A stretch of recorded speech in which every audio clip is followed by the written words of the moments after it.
Hello guys, good morning. Dito kami sa sa Cartagena. Mayroon akong ipapakita sa inyo dahil sa good morning.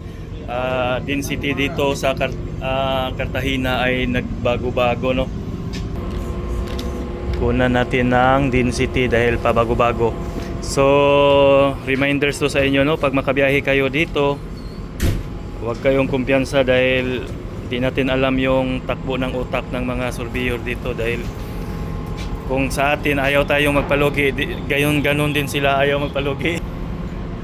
Yun yung reading dito, 6, 7, 8, 9, 5 ang reading. So yun, mga maya after 6 hours kunan na naman natin para malaman natin yung up and down ng reading ng density. Alright. Yan, after 4 hours kunan natin ulit.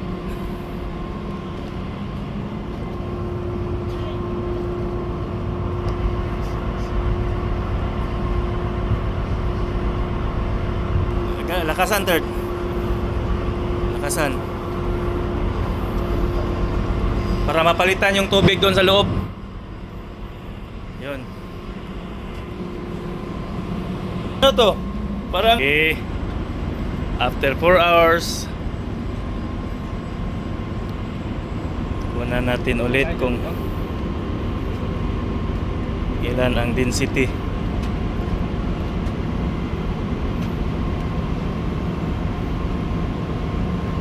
So 1 point. So yun guys, oh. After 4 hours 1.004 ang density. So may diferensya ng almost 5. So yun, ha. Huwag kayong kumpiyansa dito.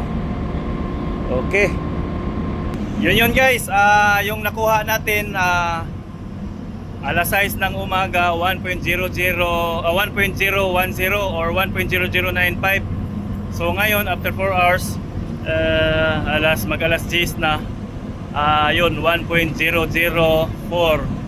So malaking diferensya yan, no? Almost nasa 130 tons na ang diferensya. Yun ang mawala sa atin or madagdag kung hindi tayo maingat sa density dito sa Cartagena, Colombia. Okay, hanggang sa muli. Paalam mo na for now.